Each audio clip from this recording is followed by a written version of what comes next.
Hi, everyone. Welcome to Kiki and Kibitz. It's Mary, and I'm here with 90 Days and 900 Seconds, The Other Way, Season 4, Episode 3. If you can't jump, you plunge.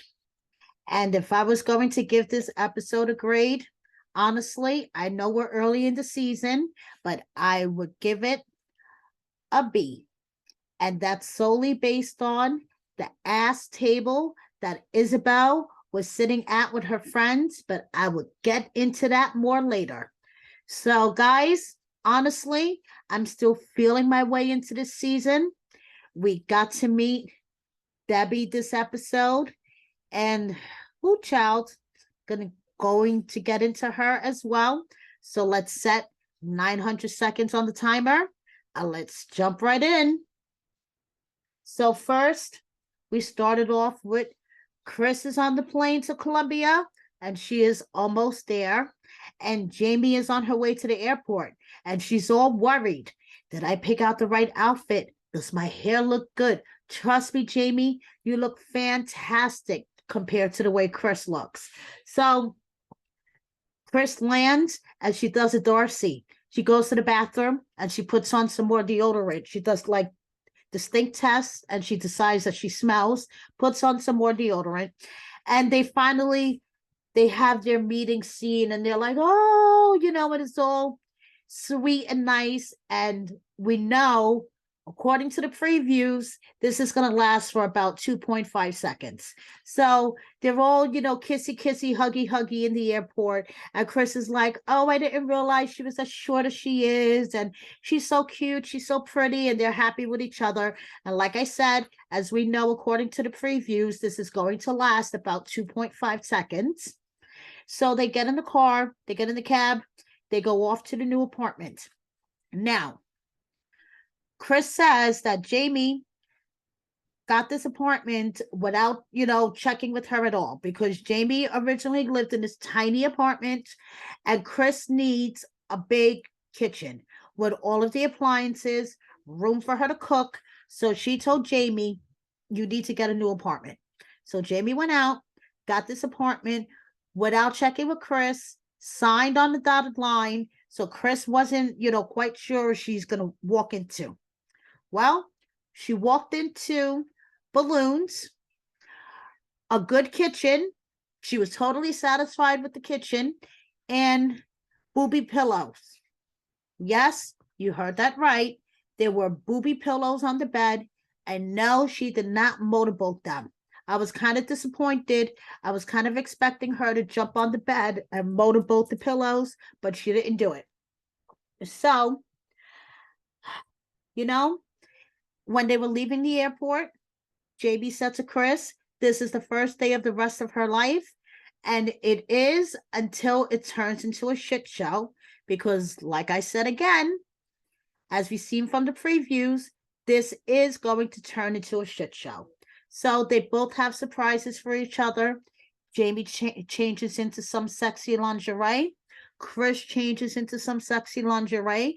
But before that, Kris reminds her about her narcolepsy, which most likely will be acting up that night because it's her first night sleeping in a strange environment. But they change into their sexy lingerie and they're kissy kissy.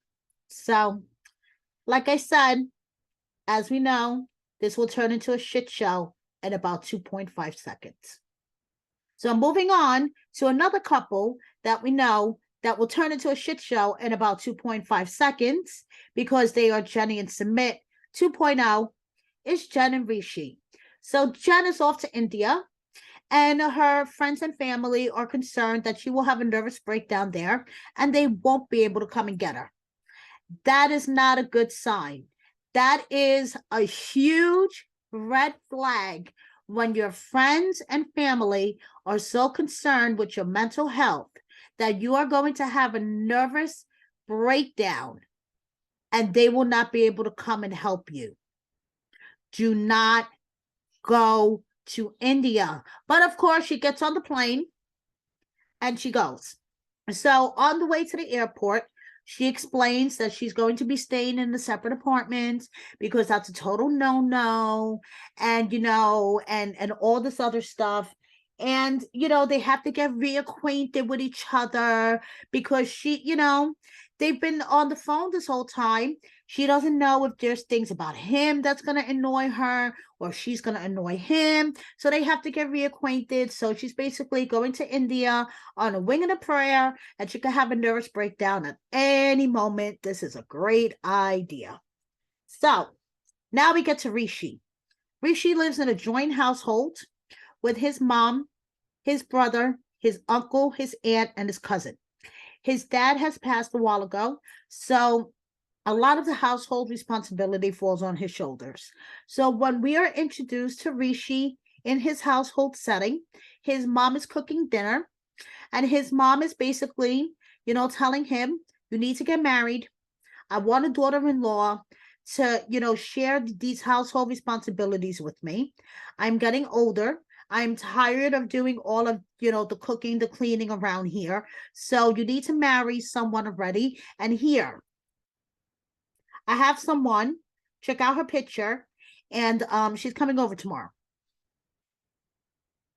I think we have a problem because Jen just checked in the hotel and, she's passed out. She's like, oh, I'm so exhausted. I just got here. And yeah, Rishi, when are you planning on telling your mom that you're engaged to this white American woman named Jen? And she's going to be, living in India waiting for you to marry her. Does this sound familiar to you guys? Does this sound familiar? Jenny and Simba 2.0. That's all I have to say. And he doesn't want to let Rishi does not want to let Jen know what's going on with his mom trying to set him up in an arranged marriage because she's sensitive and she'll cry. Yeah, I mean, I think that's something to be sensitive and get upset and pissed off and cry about, Rishi. I mean, I would be sensitive and pissed off and cry if my future mother-in-law was trying to set my fiance up with somebody else, wouldn't you? I don't know, like, what the fuck? So moving on to the only couple this season that has a snowball's chance in hell of making it is Isabel and Gabe. And this is the only reason why I gave this episode a B. So Isabel goes and she's meeting her friends, Samuel and Mateo, at this place. And the vibe of this place is funky. The table that they were sitting at was literally a woman's ass, like a woman's butt. And that is why I give this episode a B. So Samuel was part of the friends group that introduced Gabe to Isabel. And Samuel explained that, he met Gabe and he was showing him around the city and showing him the vibe. And he introduced Gabe to his friend group. And Isabel was part of the friend group. So, Isabel's telling them that he's coming really soon and her children are excited. And, they start talking about her sex life. And they start getting into the nitty-gritty details. And they're asking her, does he satisfy you? And she's like, the first time she was scared that she wouldn't know physically what to find there, but she has no complaints. He satisfies her. And let me tell you, and baby, the orgasm is the same. And he comes in everything. So she has no complaints. But she has lots of questions, though, that she still hasn't approached. And I found it so adorable. She was so adorable in her confessional. Okay, she was like, I don't know where his semen comes from. I don't know if his orgasm is the same as mine. There's so many questions, and in time, she'll ask him those questions and she'll get her answers, Couples learn from each other in time. And the more physical time they spend with each other, the more she'll learn from him. And, it's just, like I said, this will be the only couple that will make it. Mark my words, out of this whole flipping season, This will be the only couple that will make it. So her son doesn't know yet that Gabe is trans, but eventually she will tell him. He is only 11, but eventually she will tell him, and because he was raised right, he will not have a problem with it. He's always been very inclusive, will not have a problem with it. She, believes, her mom, may be easier to sway, but her dad is what Isabel is the most fearful of.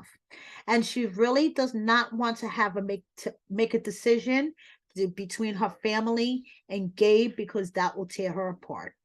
So now we fast forward to Gabe. He's getting on that plane to Colombia. His sister is driving him to the airport. He said bye to mom. His sister is like, as long as you're happy, I'm happy. It really, breaks my heart that I'm not going to have you around to bust your chops anymore. But as long as you're happy and you're positive this is what you want to do, then you do you. Gabe gets on the plane. Gabe is excited. And he is just worried, and he was talking to his sister about this before he gets on the plane, about her family's acceptance, because he had an ex that her family wouldn't even acknowledge him. And it really broke his heart. And if Isabel's family does the same, it'll really, really hurt him, because he wants to marry Isabel. So that is the only thing that's weighing heavy on his mind as he gets on that plane.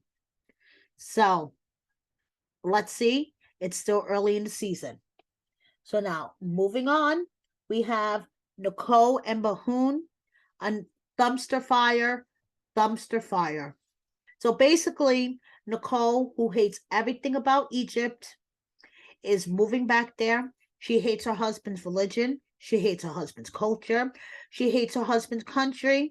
She says over and over that she loves him. She misses her husband. But to me, it doesn't seem like she likes her husband that much. But in this episode, she is packing all her shit.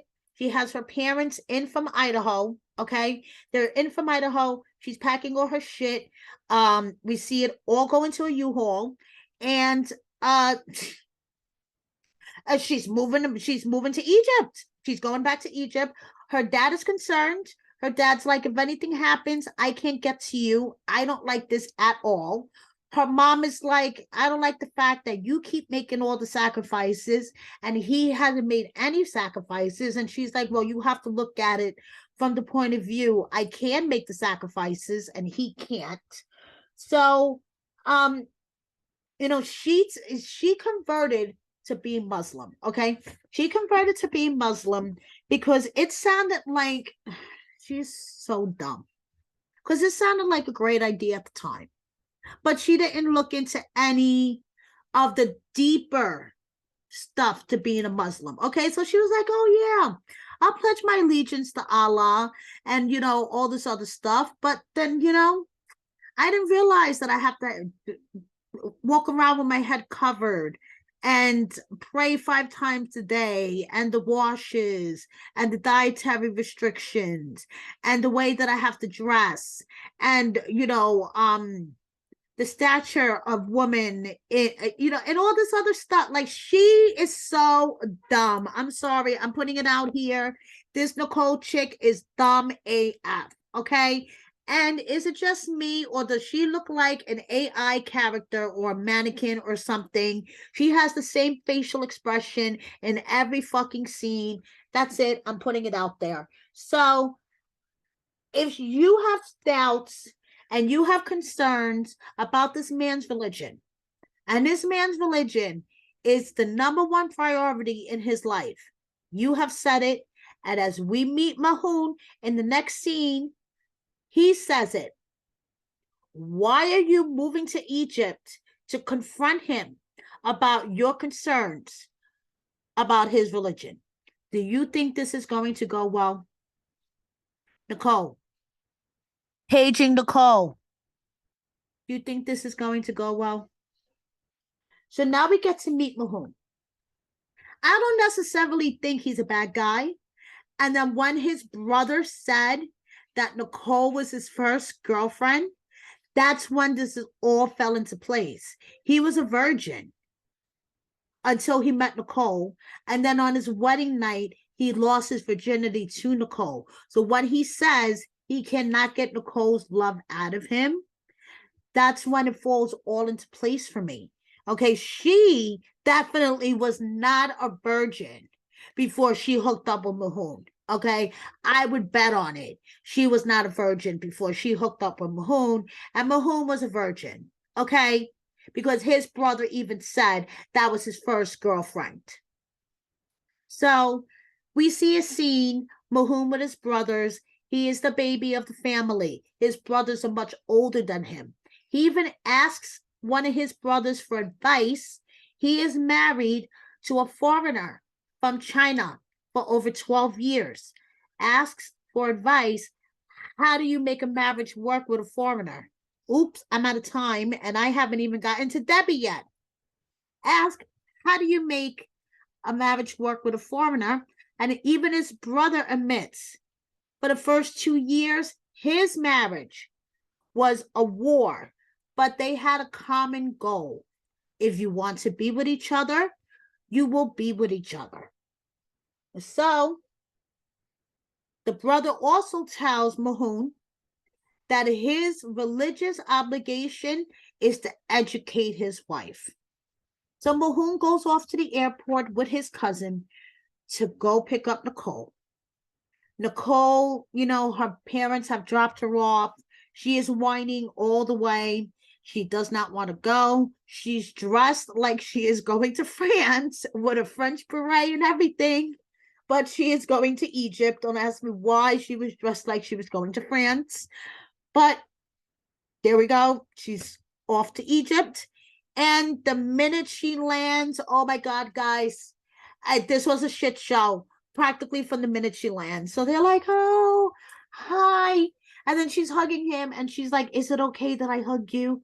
Like, am I going to get hung for hugging you at the airport? She didn't say that, but it's like the look on her face. She's like, is it okay that I hug you?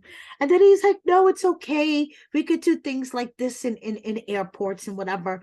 So, he's like pushing the trolley with her suitcase and like, they're not even together for 5 minutes. And he's like, could you please button up your jacket? It is like your clothes are too small. And forget it. That is like her trigger. Do not try to tell her what to wear. She already told her parents she is not going to wear the hijab. She's not going to wear, she's not doing it. She's not doing it. She's not covering her hair. She's not letting him tell her what to wear. Even though she converted to Muslim, she's not going to follow by the rules. Like, girl, please. This is a dumpster fire. Why are you throwing yourself in it? So, anyway, now on to the ultimate dumpster fire. Debbie and Osama. Debbie is 67. She's from Sugar Hill, Georgia. And we have Osama, 24, from Morocco. Buckle up for this shit show, people. So, she sells semi-precious stone jewelry. And she's had a rough, okay? Her mom, her mom has sufficient mental health issues, and she didn't know what a healthy relationship is supposed to be like, okay? Her 2 marriages went to bust. So after her second marriage, after 23 years, went to bust, she basically retreated. And Debbie loves to paint. Debbie loves the arts. She loves poetry. She loves all that stuff. So she met Osama on social media. Osama's a painter. He's a poet. He and Debbie connected. He sent her poetry. He sent her his paintings. Their connection is deep. So Debbie decided after 6 months of communicating on social media that she was going to go to Morocco and meet him. She knew that he was younger, but she didn't realize how much younger until she got there. And then when she realized that he was a baby, she was like, no, no, no, no, no, no, Osama, I can't do this. And Osama convinced her that age is only a number, Debbie. Age is only a number. And she may be crazy, but she's in love. They've been communicating for 3 years. Debbie has the whole vitamin shop in her kitchen cabinet. She takes every vitamin supplement you could think of from A to Z plus, okay? And Osama is like a tree that takes root in your heart. And her son Jordan, who is a police sergeant, is not happy about all this shit. He is not happy that his mother is moving to Morocco, okay? And according to him, he's young, he lives in a third world country, and that's it. He's a catfish. Like, he's not having it. And Debbie is trying to convince Jordan that she has not just fallen off the turnip truck yesterday. No, she has rolled off the turnip truck, okay? And that she's not going to let Osama take her for every penny. And Jordan is just not fucking happy. Her son is like, Lord, help me. Please give me strength. Now, moving on to the last couple that needs strength, and I don't know from where they're going to get this. Okay? We have Danielle and Johan. So from when we last left them, Danielle was busy trying to make Johan understand that you need money to run a business. And Johan was trying to make Danielle understand that, hey, if you can manifest your paradise beach life fantasy, I can manifest money to run my butcher shop. Okay. So Danielle's feeling kind of guilty for the way she talked to Johan, at the butcher shop, but she's still trying to get him to understand that you need money to run a business. And Johan can't understand why Danielle, if she could just manifest her beach paradise fantasy life, why can't he just manifest money to run his butcher shop? Danielle does not want to bankroll this for the rest of her life. Danielle just wants to, do a couple of virtual yoga classes, sit on a beach with a pina colada in her hand and watch the waves come in. But she should have realized that when she hooked up with a dude that worked in a resort. She should have found some rich dude in DR if she wanted to do that. I mean, come on, girl. So they decide they're going to go apartment hunting. And she wants the perfect apartment. She's going apartment hunting on luxury champagne taste on a clearance rack beer budget. Okay? She wants a terrace. She wants a pool. She wants 2 bedrooms. She wants air conditioning. She wants a kitchen with all the appliances, A, B, C, D, E, F, G. I mean, she wants stuff that's not even in my sister-in-law's house in Fair Lawn, New Jersey. Okay? So the realtor shows them this house. I don't even remember how much the rent is. I tuned out at that point. But I tuned back in when Johan told her that he was only going to be able to chip in 5,000 pesos, which equals about 90 American dollars a month. That's when I nearly fell off my chair because I was stoned as fuck and started laughing my ass off. Because that is all he can afford. Because that's all he makes. I mean, how much does she think he makes working at a resort in the Dominican Republic? Like, are you fucking kidding me, Danielle? Get your head out of your butt. And if you really wanted, to live this beach fantasy with a terrace and a pool and this and that, you married the wrong man. I'm sorry. You needed to find yourself a rich businessman in DR. There's lots of them down there. Trust me, I know. One of my friends married one.